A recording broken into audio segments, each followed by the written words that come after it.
All right, well, welcome. We're here for how to build a better beer label.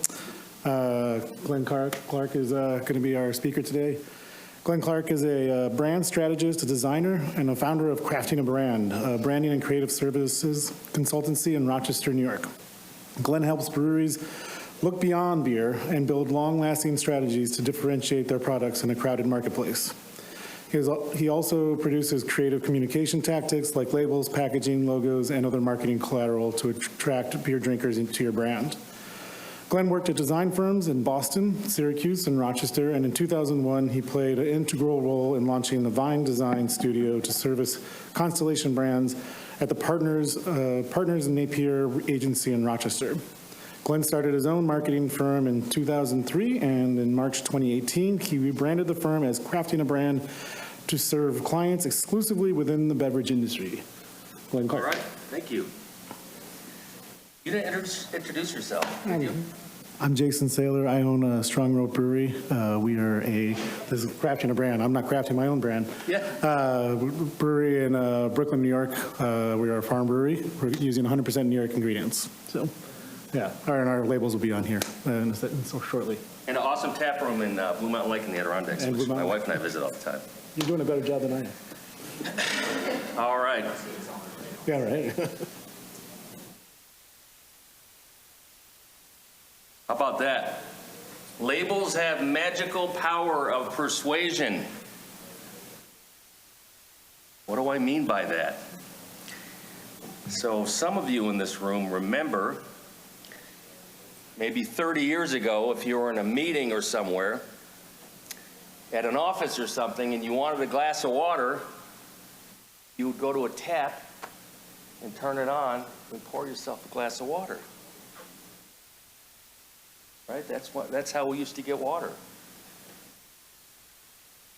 Flash forward to 2022, and imagine being in a meeting at the water marketing company 30 years ago, and somebody said, "Hey, I have an idea. What if we took our water and put it in plastic bottles? I'll bet we could sell them for $1 a piece." And that didn't exist all that long ago. So imagine meeting that marketing guy who said, "Let's put our water in bottles."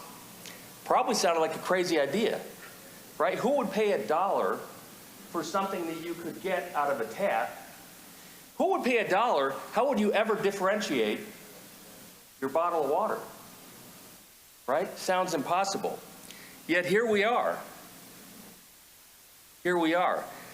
And you could probably each point to one of those and say, "You know what, that's actually my favorite."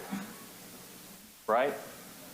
Like, I love Poland Springs because my parents used to take me to Maine when I was a kid, and we went out in the mountains, and that bottle reminds me of when I was a kid, and Fiji's my favorite. My wife and I got married 25 years ago. We went to a tropical island, and I love Fiji water because it reminds me of my honeymoon at the tropical islands. Labels have a magical power to turn the world's ultimate commodity, water, into a brand. I mean, it's really all the same thing, isn't it? And if I've got a headache, right, because I was out too late last night, paradox,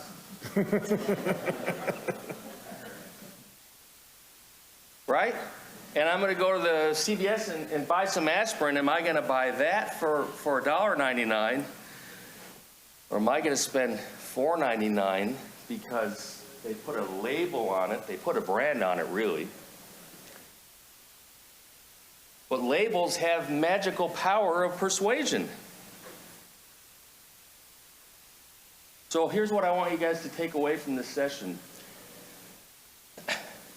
While we're talking about labels, I want you to think about your brand, and I want you to put a stake in the ground about what your brewery is all about, and then retrofit, build your labels and everything else around that big idea. I would suggest that you should put as much attention and craftsmanship into your labels as you do your beer. right? Just as important as your beer. And I want to show you an organized process that will save you time and money, because some of you probably have this feeling right here. Some of you probably don't. Who enjoys label design process? All right, cool. Who doesn't enjoy it so much? Okay, fair enough. So sometimes it's that, right? I would ask, do you have so could I ask each of you, you don't have to answer right now, but if I asked you, do you have a clear understanding of what words, pictures, colors, and typefaces are going to go on your label for the rest of this year? Could you answer yes? Or would you go, I'm not sure? And it's, oh, maybe you are in the I'm not sure position. A lot of people are. I want to help you avoid being in that position. I want to help you be able to say a month from now, be able to say, for the next year, this is what our label system looks like. So you take the unknown out of that. Do you struggle to find a reliable designer who understands your vibe or your truth? And I'll refer to that a little bit more in a minute, what your truth, what I mean by that. You feel like labels are a cost, right? It's taken away from your profit? Or are your labels something that make you more money? Do you sell more beer? I want you to create labels that sell more product. Your labels shouldn't be a headache. They shouldn't cost you an arm and a leg. And most of all, I would suggest you get more thoughtful after you leave here. Get more thoughtful about your beer label design system. It will ultimately grow your business. So you know how to make awesome beer, right? But some of you aren't quite so sure how to make a great label. If you walk out of here, follow these guidelines, take pictures of the screen as well, please. You'll save time and money and sell more beer. We're going to do it in two pieces. Number one, we're going to talk about the thinking part, the concept. And number two, we're going to talk about the design, the production part. So we're going to talk about how we think about label design, and then nuts and bolts, how we actually produce them. Thinking about your label, telling the wrong story. So you guys have heard this from guys like me, right? You're in the storytelling business, right? Because your brewery needs to have a story behind it. Because there's so gosh darn many of you guys. You need to differentiate yourselves, and you do that with your stories. So this is, I live in Honeoye Falls, New York. Got some Rochester here, anyone? Where are you from? Oh, wow, I know you guys. East Rochester. Oh, cool. What's your brewery? 9 Spot Brewery. Oh, yeah, cool. Thanks for coming. Okay, so I live Honeoye Falls, Main Street, America, right? So started my business in 03. I had an office right, second floor next to that building there, and there was some construction going on. And I walked in and I said, hey, I'm your new neighbor, what are you doing? I told him I'm a designer and all that. He said, oh, awesome. He said, I just got my logo designed. I'm opening up a coffee shop. Would you give me your opinion? So he went in the back room and he hired one of those designers who had the foam pour and the unveiling it, right? So he brought it, and I could tell he loved it, and he wanted me to tell him that I loved it too. So I said, here it is. What do you think? And this is what he showed me. The Main Street Coffee Shop. What do you think? So there's issues with this, right? We all know there's issues with that. Right? So starters, before we talk about the design, the name would inspire no one. The name would inspire no one. Every town has a Main Street coffee shop, right? Would you go to the Main Street Brewery, right? You probably wouldn't do that. So most, uninspiring, boring name that everybody else has, not differentiating himself. Every town has a Main Street coffee shop. More importantly, the unprofessional look of the design suggested that maybe the coffee wasn't all that good either. Right? So what goes this label, right? Go back to this label. People can't always pick it up and taste your beer, but they can look at your label. They're going to make a judgment based on that. So anyway, how do I respond to this guy with this logo, right? So I said, tell me how you got here. How did you get to this Main Street coffee shop? He said, oh my gosh, my wife and I, we're going to open this business together. This isn't just any coffee shop. He said, we're going to sell. We've got, my brother-in-law is a chef. He's moving here from out of town. We're going to have artisan sandwiches. We're going to have all sorts of different coffees. We import them from around the world. We have this incredible menu that, there's nothing like that around here. It's the only place you can get this stuff. We have a small dairy farm outside of town. We have chickens and goats and pigs. We have 2 cows. As a matter of fact, we're going to serve the dairy product from our 2 cows at the coffee shop. This is cool, right? This is not the Main Street coffee shop. I helped him understand that he wasn't telling the right story. He had a great story to tell. He was 2 Cows Coffee and Farm Market, right? So think about your brand, your name, your labels, and how people are going to drive by that on Main Street, or they're going to get a coffee card from their neighbor or whatever. They're going to see the coffee cup. Labels make you think instantly. They take you to a place. You want to be deliberate about where you take people to. All right, so why was that the right story for 2 Cows? So, going to talk about this again in a minute, the truth. They got to the truth of the owners, the reason they had a coffee shop. What is the truth behind your brewery? Right? Why did you get into this business? Why did you start your brewery? What are or were your dreams? It was visually distinct. It was professionally designed. It looked really good. Name, easy to spell, pronounce, remember, repeat. Most importantly, people noticed it and they wanted to be a part of it. So we talk about people engaging with your brewery.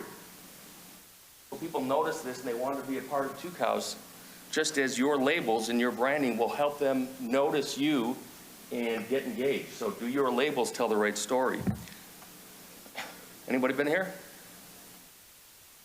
Denver, yeah.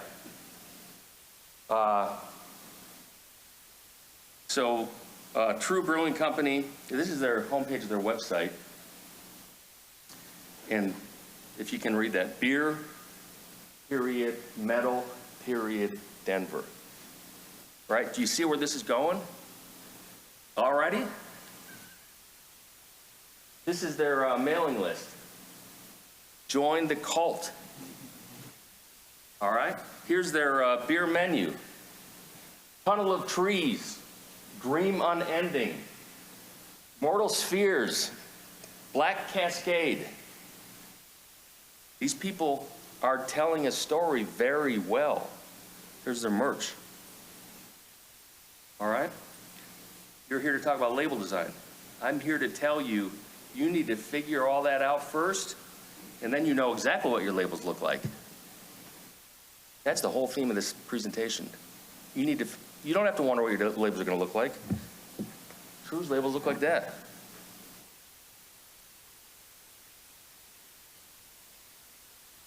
It all makes sense. It all lines up. Imagine not having to wake up and figure out the creative for your next label. I mean, sure, that has to happen, but there's a bigger idea. And see how all that works together. And now anybody in that market knows exactly what they're going to get when they go to True.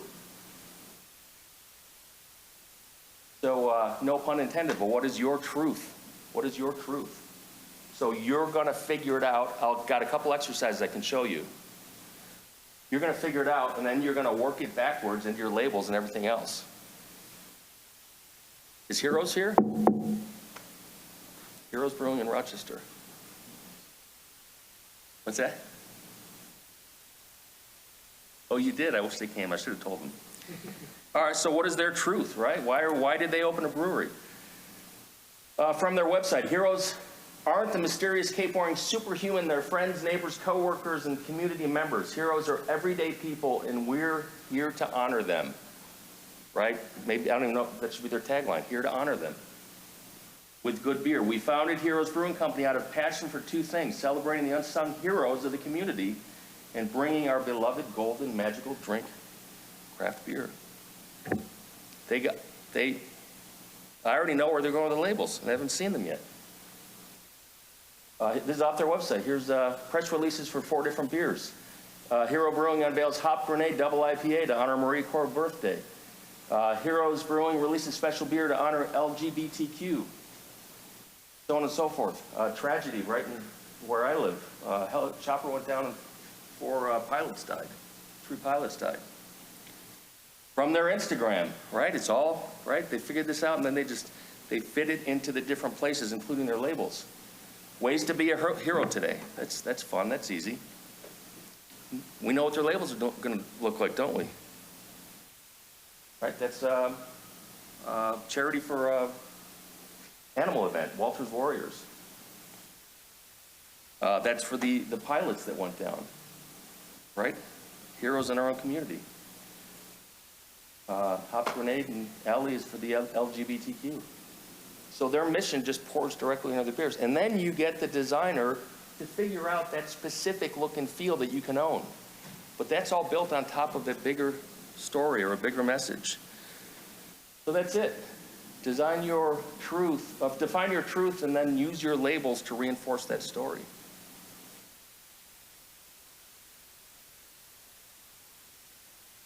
Got a question, anyone?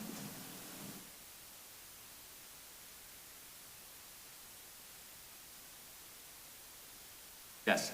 I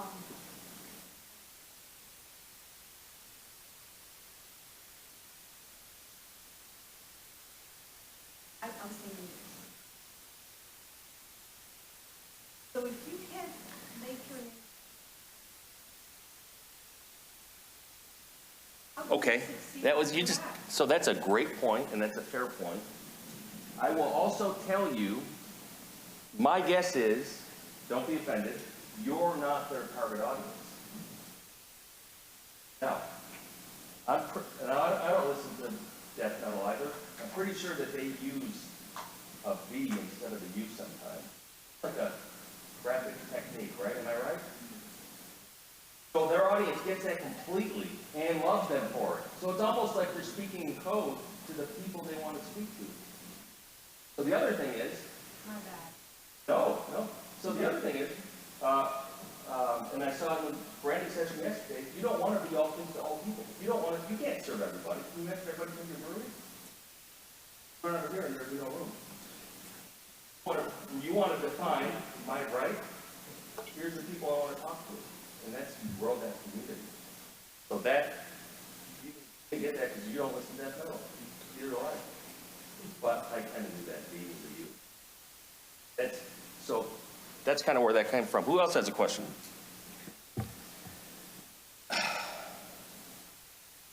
Got one over here. Yeah.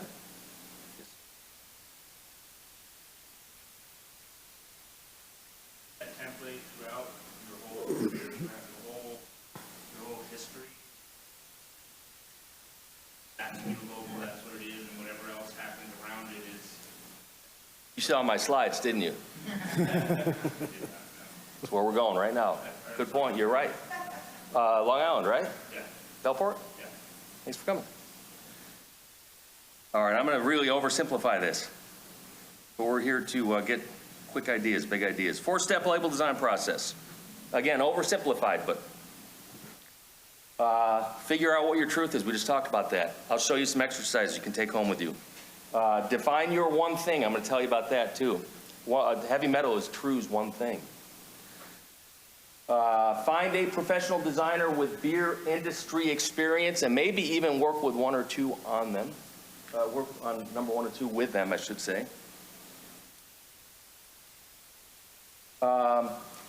Create and commit to a design concept that has a recognizable and repeatable look and feel. We can go as far as calling it a template.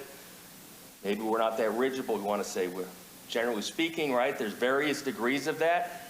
You don't want to start over. You don't want to start fresh every day. Some examples of that.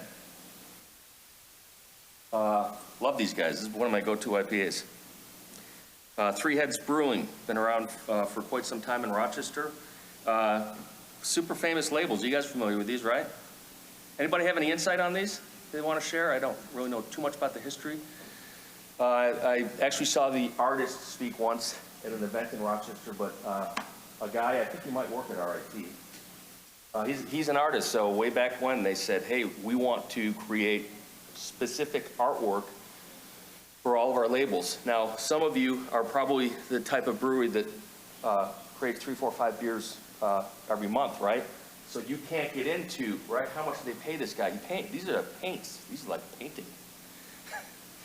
So not everybody can do that, and we can talk about that in a minute too, but they committed that look and feel, and all these years later, right, that's still happening.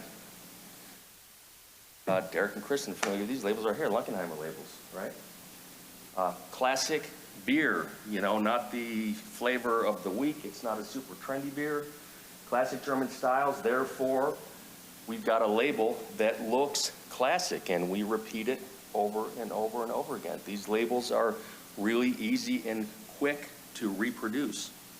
We're actually gonna get, I did these, by the way. And we're actually gonna get into a little tweaking of these. They've been around for a couple years, so we're gonna work with colors and maybe mix them up just a little bit, so when you reach in the cooler, you haven't gotta read the label. Black Mountain Distilling, if I could just throw spirits out there again, we've got a footprint or a template that is repeatable. So you are not, you know, scratching your head and saying, you know, what are we gonna do now? Look at the diversity with these labels. This artwork is all quite different. What's the one common thing? Right, that expensive little tab that sticks up there. But that's cool. You can spot that a mile away too in the cooler. And they picked up this diagonal pattern here and here, and they just paid kind of an homage to it here. So they even broke their template a little bit, but they picked that up.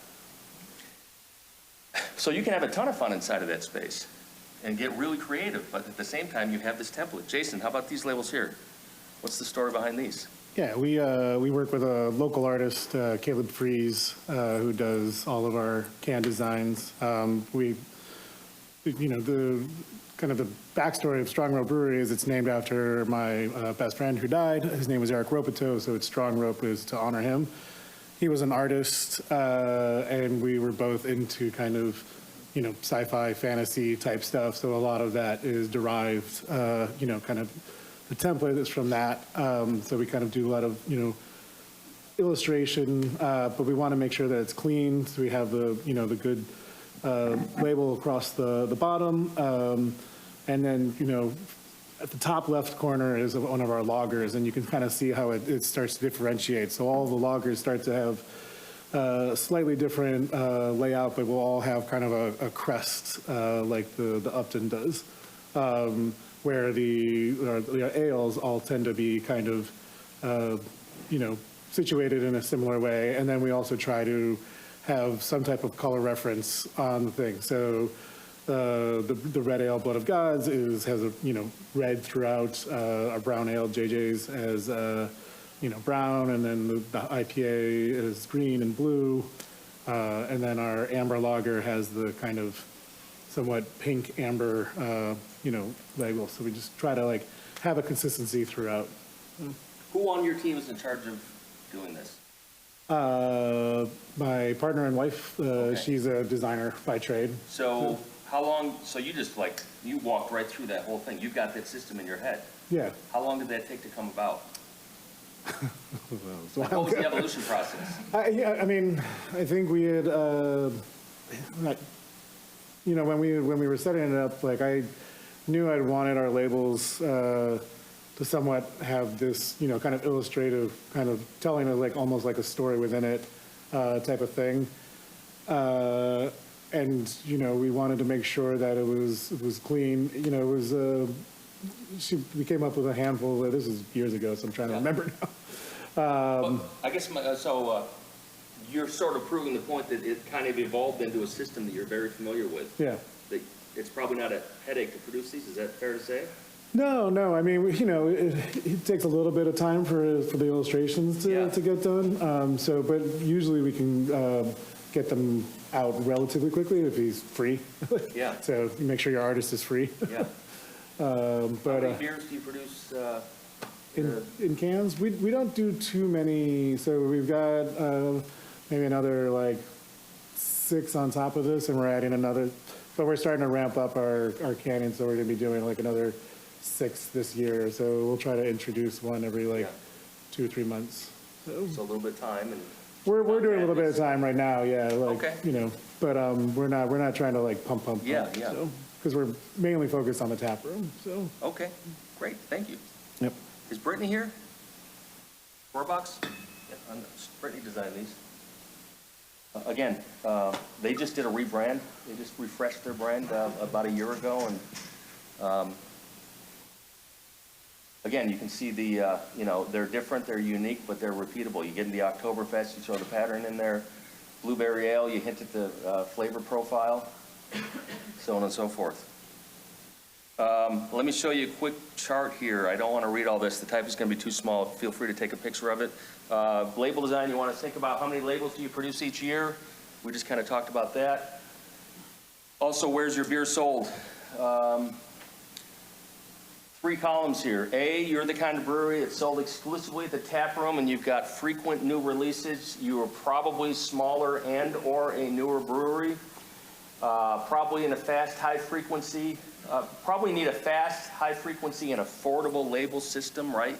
You're releasing, small amounts of beer. There's not a ton of money to be made on that. You're not going to spend a fortune on these labels. And you probably have little or no concern. You haven't got to worry about what these things are going to look at retail because they're only in your tap room. Again, I made these up, brewery profiles. You do 1 label per month, smaller scale. You're doing some smaller scale distribution, but with the potential for more. So you're looking to the future. You're probably a mid-sized brewery, been around for a while. More moderate pace, maybe this is you guys, more moderate pace. You have some time to produce these labels. You've got more time to design. You're thinking about some distribution, maybe doing some self-distro, but you're going to show up next to other beers, right? It's not coming out of your cooler exclusively. You want to give a stronger consideration of what that's going to look like at retail.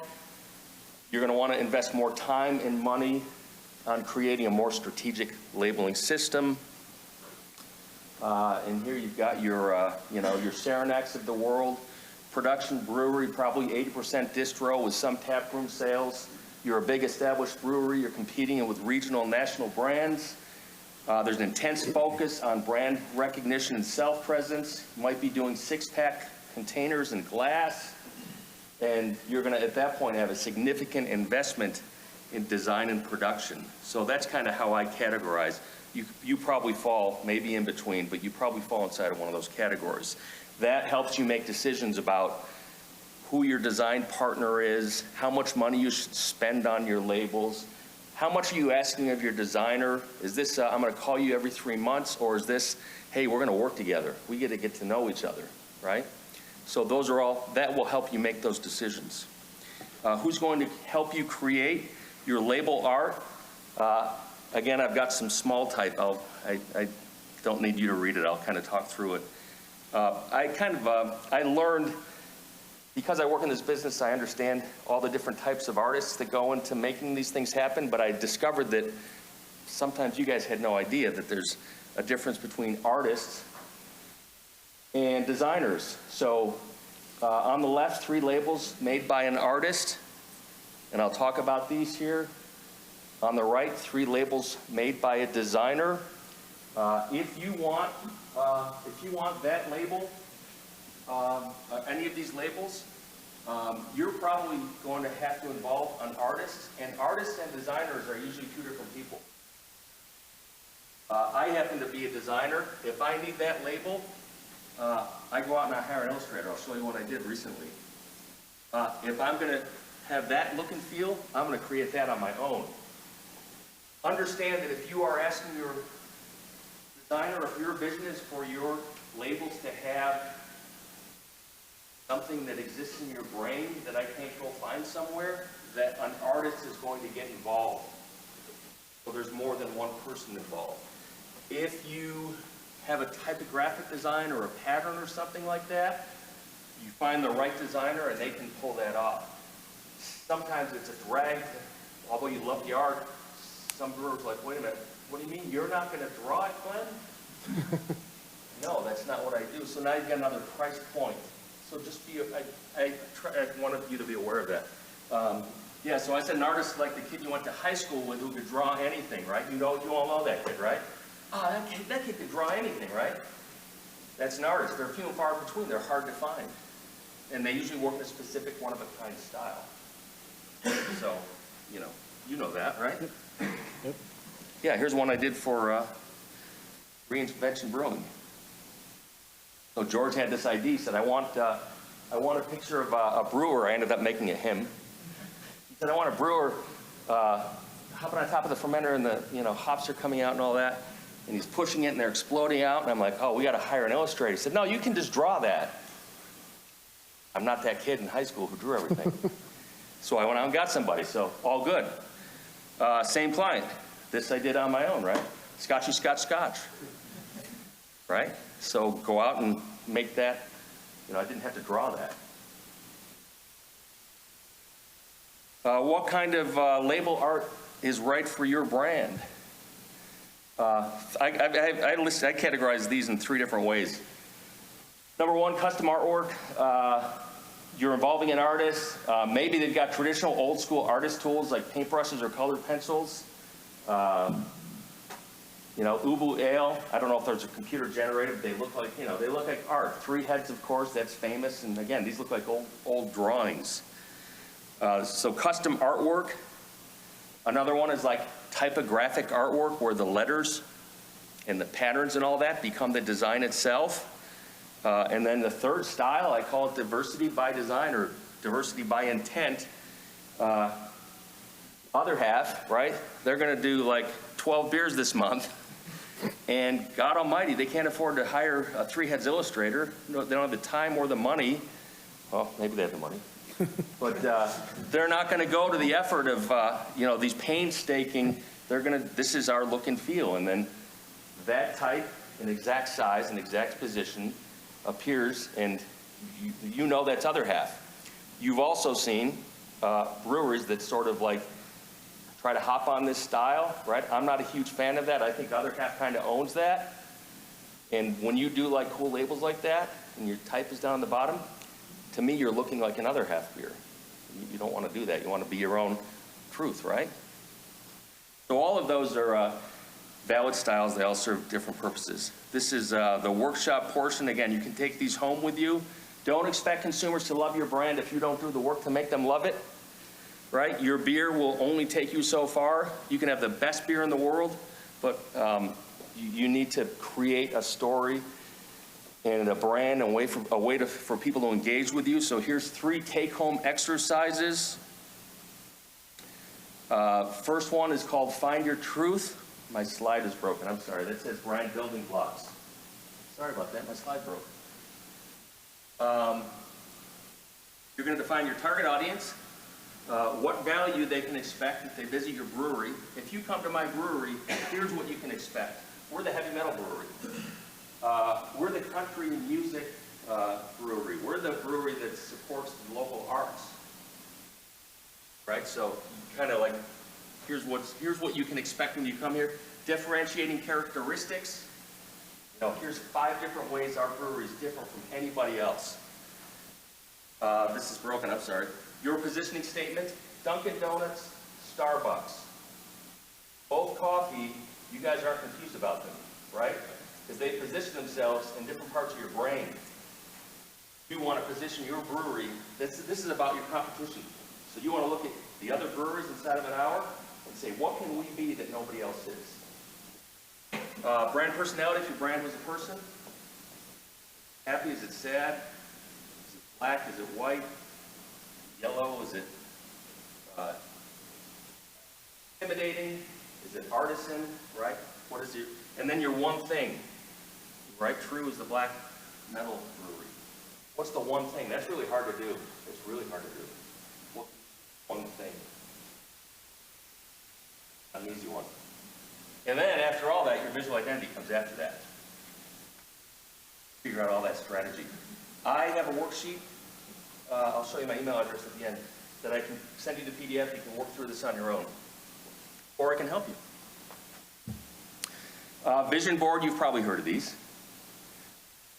Right? So create a visual collage. Do this with your team. A visual collage of what you want your brewery to become. Because when we see something, or we take the time to get a pair of scissors and a piece of foam core like elementary school and tape stuff to the board, and you stick it up on your wall back in the office or back break room, I think that's cool. Your employees, you guys see it every day, right? So visualize your concept to bring it to life for yourself and others, right? I don't know. I just grabbed one of these. I don't know what that's for, but words, pictures, colors, typefaces, movie stars, baseball teams, whatever gets you visually to understand what your brand is all about. That's, again, how you start to develop this, discover your truth. Third and last one, you want to find your one thing. This one's hard to do. Easy to be just another brewery. Get a map out, put a pin down on your brewery, draw a circle within 1 hour, and then write down all the breweries. Here's what these guys are known for. Here's what these guys are known for. Your goal is to get your position unlike anybody else.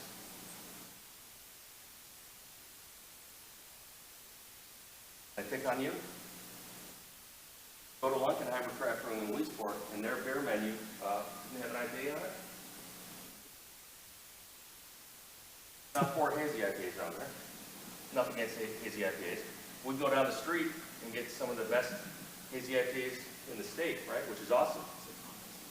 Prison City, right? You guys have staked out different territories. And there aren't a ton of breweries in your circle. So there you go. So what is your one thing? I want to figure out what that is. 2 things. I'm closing up here.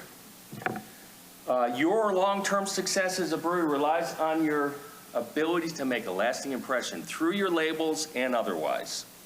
And you can all think of that brewery that faded away because they never really invested in anything except opening the doors and making beer. Right? If you want to survive and continue to grow and evolve, you need to make people think things about you. You don't want to be that neutral brewery. Oh, they've got good beer. Right? And then 3 other breweries open up and they stop visiting you because somebody else invested in their brand. Brewers that do the deliberate work to build a brand and labels that consumers love, we're going to be around. You're going to achieve longevity. But it's deliberate work. The key word is deliberate. It doesn't just happen. And then I added this slide. I didn't know, I won't give you the answer. I think it's going to show up. I'm sorry. Yeah. Right? Who was the smallest brewer in the country in 1995? Right? And Sam said yesterday. High school, got kicked out of high school, right? And he's like, I'm going to be a world famous brewer. And, look what he did. Granted, it was a different world back then, but he was the smallest brewery, and now he's not.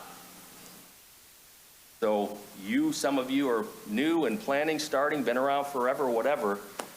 Your future is unwritten, right? You can still achieve, and you will achieve whatever you want, but it doesn't just happen on its own. If you enjoyed this content, another broken slide here. I publish a newsletter called 3 Things Every Thursday. You can subscribe. It's at 3thingseverythursday.com. So if you enjoyed this, I would love to see your name on that subscription list, and I send it out every Thursday. How many people here get 3 Things Every Thursday? All right. Thank you. Quick ad for myself. I help breweries build brands that attract people and keep them coming back for more. 2 types of services. We just talked about brand strategy and planning, and I'm also a designer. I've been a designer and kind of a creative director for my whole career. And you can get a hold of me right there. And very quickly, just some of the great brands that I work for, and I think some of these people are in the room as well. So that's some of the work that I've done to help breweries create labels that help them stand apart. That's it. We have 7 minutes for questions. Thank you.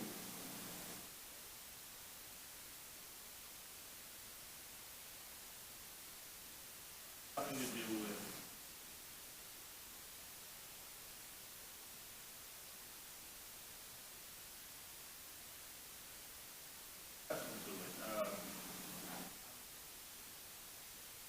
Yes. Yep. how important is it to focus on a theme as opposed to next looking label? So there is a place in the world for what I would call a one-off label, and I do them all the time actually. And it's there is a place and a time where it simply doesn't make sense to try to overthink something, right, and make it fit into some sort of. If you're doing a collab with somebody, I'm going to go off the wall and just do anything I want. And there are brewers that will survive maybe for forever doing that, right? I would suggest to you that in the long run, you're going to be better off. Single cut does all sorts of crazy stuff. To what degree are you going to build a system, a visual template, a footprint, right? That's up to you. You never want to stifle your creativity. You want to give your artists room, right, to do their thing. But I would say regardless, no matter what, those breweries that invest in some sort of strategy or system and some sort of template, right, that evolves or play inside of whatever, I just think it's a best practice or a better way to go about it. So what is the best way, or is there a best way to compensate artists? Great question. Great question.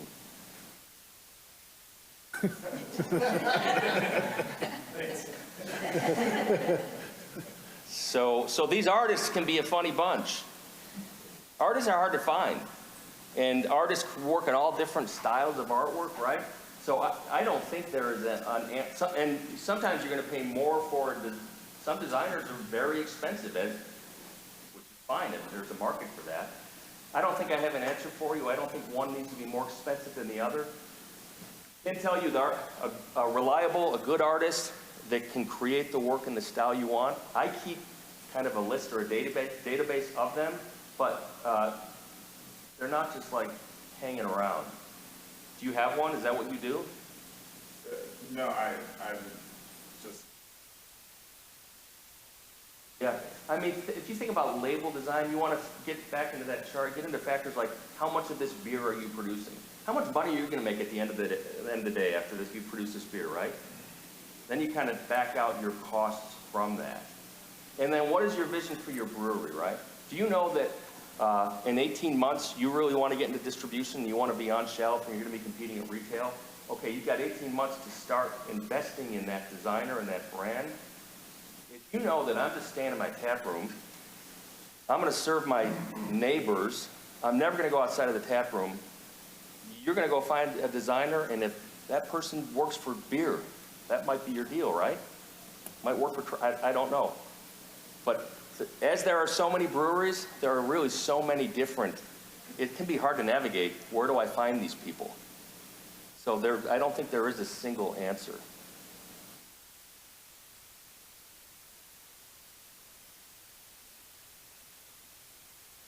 No, his name is Caleb Freeze. Oh, He's not free. He's not. He's not free. It'd be you wanted great. his phone number, didn't you? Well, I just wanted to know what kind nothing is free. So how do you compensate? Are they compensated enough?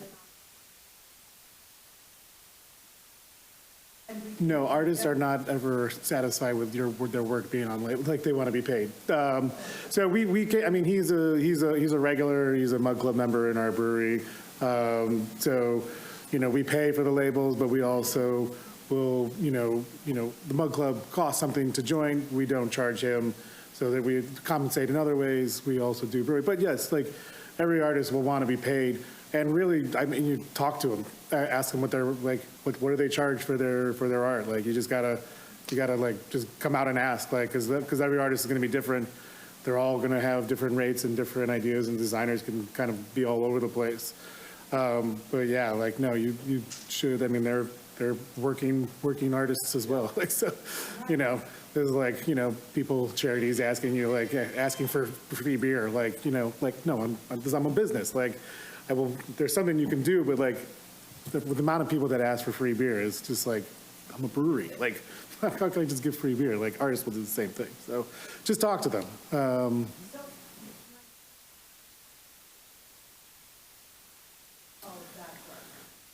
that's right. Do you all then? So- It's on your label and you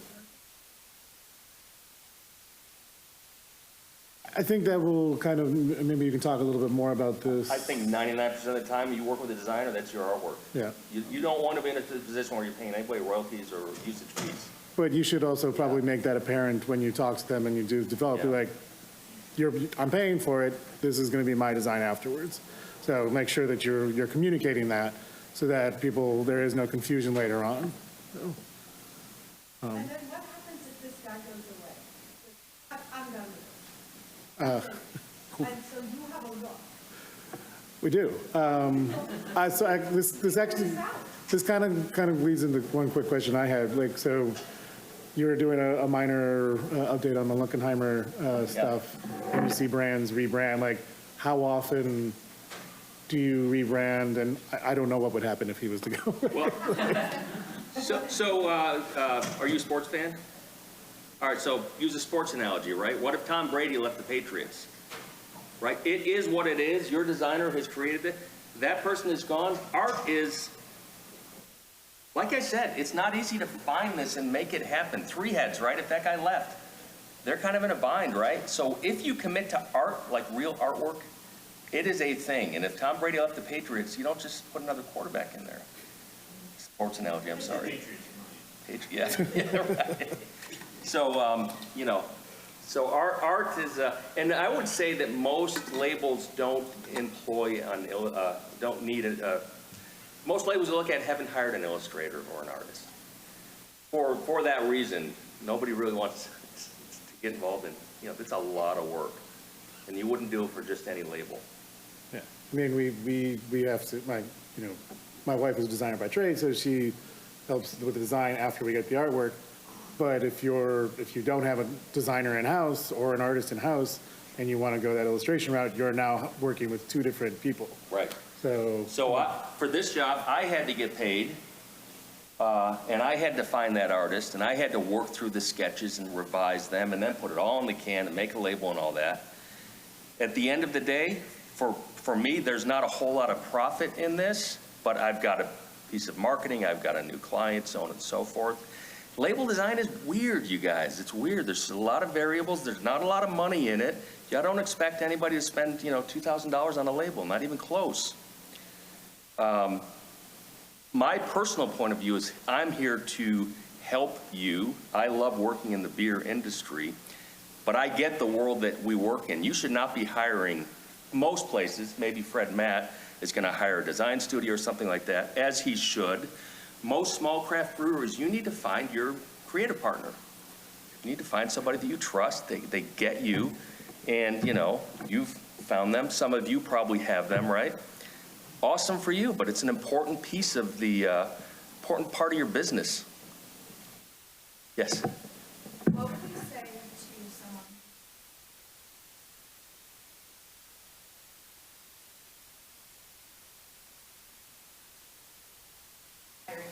Great question. So does your brewery, who here has an in-house creative on staff? Okay, so you probably want to catch up with some of them and hear firsthand. Some breweries, my daughter, by the way, is Chloe Kay, who runs this conference on Paul's team. Chloe worked for CB Craft Brewing in Rochester, which was at one time Rochester's biggest brewery. They went out of business about 3 years ago. But she was hired as an in-house designer because they became at such a size and had so many day-to-day needs. Some of you guys will be in the same position where you're like, you know what?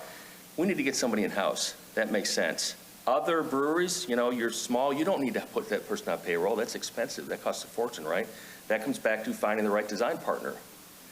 So everybody's going to have a different answer as to at what point you do that, but I would say that you would need to be a certain size, certain amount of revenue coming into the business to justify having somebody in-house. Also, I have a daughter going to Oswego. She's a communications major. She knows how to design, she knows how to write, she knows how to build websites, she knows how to do social media. We live in a world right now where this younger generation, man, it wasn't like that 20 years ago.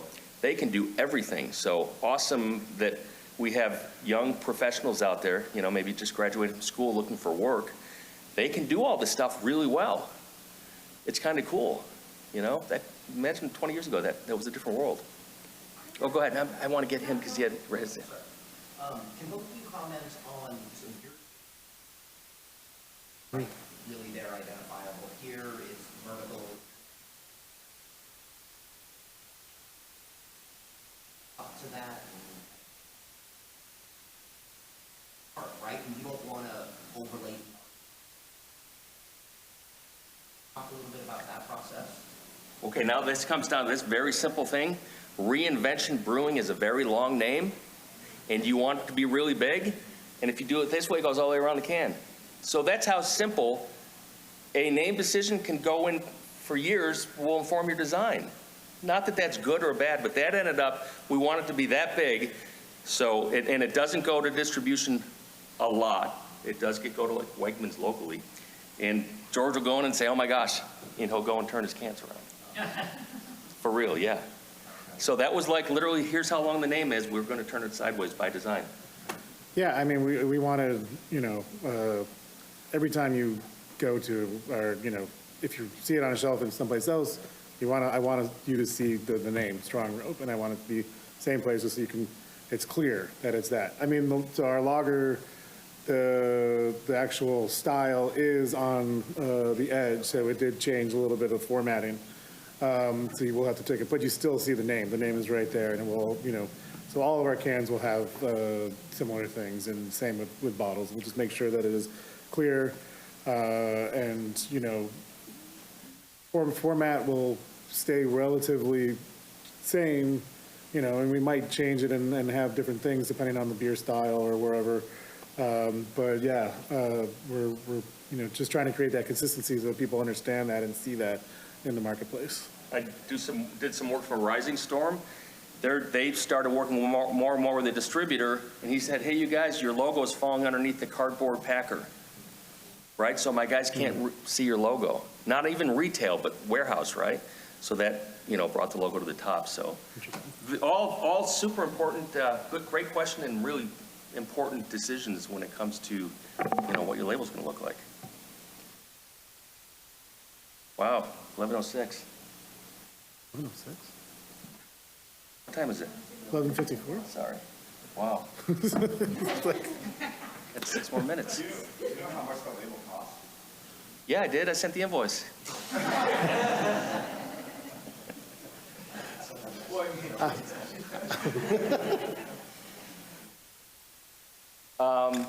I didn't really, I spent wow, this is tough. I didn't really make any money on that, and I spent a ton of time on it. I wanted to help this brewer had an idea. I wanted to help him make it come to life. The illustrator didn't make much money on it. Buddy of mine, right? Said, that's really cool. I want to do a beer label. When I put that on Instagram, he was through the roof. He's a high school art teacher. His reward was having his art on a beer can. That's why I say every one of these is like a unique, it's its own thing, right? I probably spent 25 hours on that, all in, working with the illustrator, making it all happen and all that. I didn't make any money off of it.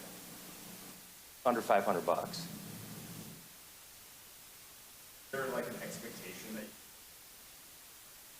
Yeah, so George is like, can't you draw it? So that's a great opportunity for me to sit down with a brewer and go through that whole, here's an artist, here's a designer, right? He loved that. He's like, wow, that's cool. And he loved that I found somebody, and we made it all happen. So you want to find, I happen to be, ask I think some of my clients, I'm one of those designers where I got a good vibe going with my clients, and we just get it done, right? And all you guys, you need to go find that person for you. You'll work with it. So it's important to get somebody who works in the industry, because a designer who's doing pharmaceuticals and corporate work, they're going to come in this industry and go, what? How much are you going to pay me for that? They're not going to believe it, right? There's not a lot of money in it, right? It's not the industry to work in if you want to be a millionaire designer, right? But there are other reasons to work in this industry, that are satisfying to a creator or a marketing person like myself.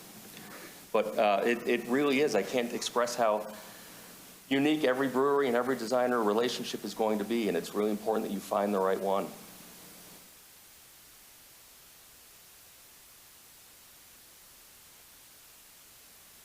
So if I mean, you expand on that process with Glenn, right? You sat down, I don't know, Yeah. and walked through that slide. All blocks and laid it all out. It's-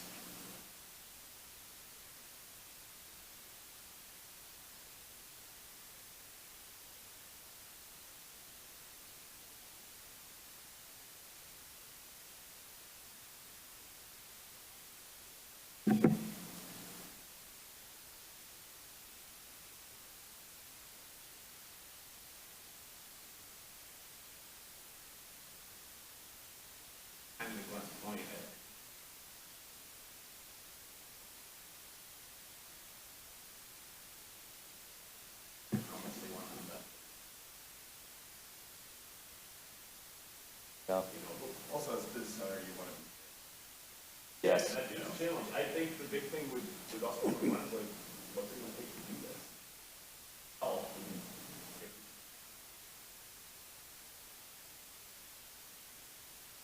that helps to be found at the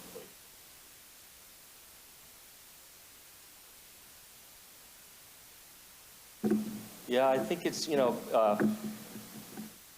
designers are really not unlike craft brewers. You know, you guys are artists, we're artists, and you don't want to find a commodity designer. You want to find a designer that really cares about you, the industry, understands beer, understands design. So I wish I could tell you that there's a directory of 300 awesome beer designers out there, but they're not. They're not everywhere. They're not everywhere. I wish I could. Probably, I don't like that answer because I'm trying to help you or answer your question, but they're hard to find. They really are.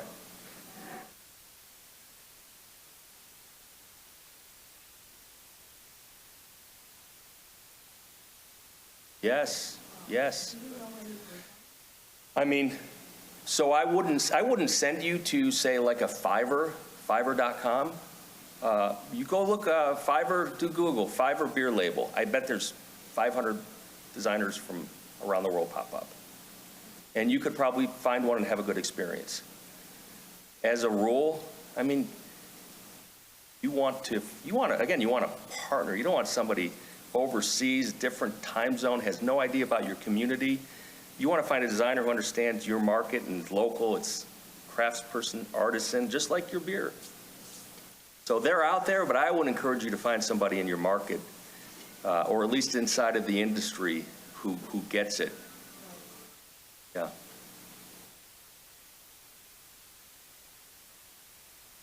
Questions? What if you start to other local people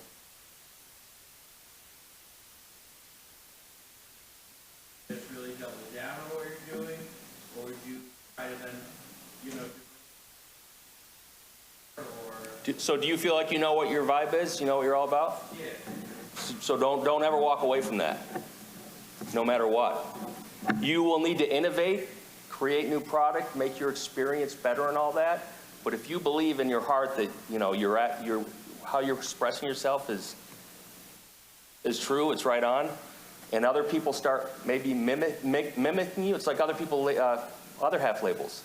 People like mimic those. I want to be like other half. Nobody can do that. Other half did it first, right? So, hey, if somebody's trying to creep into your territory, it's because you're doing something right. But if you own it, if you feel that that's where you need to be, then look at your product, look at your experience, but don't look at your brand. Unless you decide to rebrand, which is an entirely different story. That's a wholesale rebrand. That's a completely different story. We can maybe talk about that offline if you want to go deeper on that. But if you feel that you're there and you're feeling some competition, that's probably a good thing.